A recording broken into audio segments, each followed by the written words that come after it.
बहिना घर छी कि तू गे अंगना लेके आइलियो हमें बेचे ठेला पर सुने गे फेना सस्ता और बढ़िया छै ताके न टुक टुक एना ले लो फेना हाय हाय फेना खाजा हाय हाय ले गे बहन सब जितिया फेना फेना हाय हाय हाय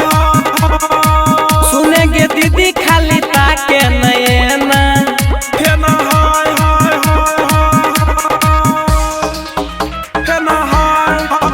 फेना हाय फेना हाय हाय म्यूजिक बाय फेना हाय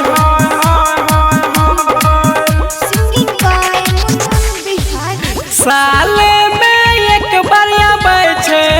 जितिया त्योहार गे साले में एक बारिया बैठे जितिया त्योहार गे बेटा बेटी के गे खातिर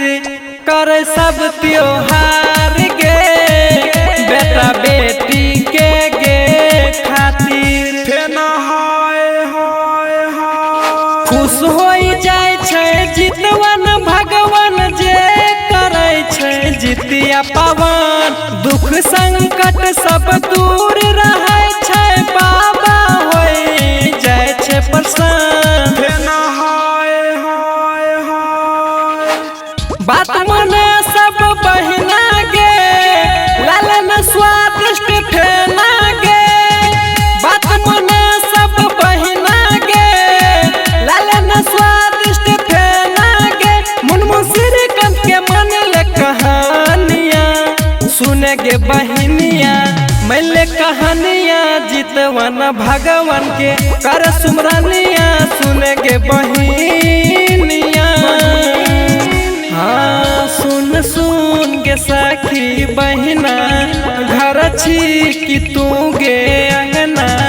लेके आइलियो हमें बेचे ठेला पर सुने गे फेना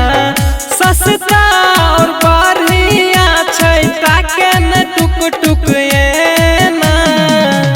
ले लो फेना हाय हाय फेना खाजा हाय हाय ले गे बहन सब जितिया फेना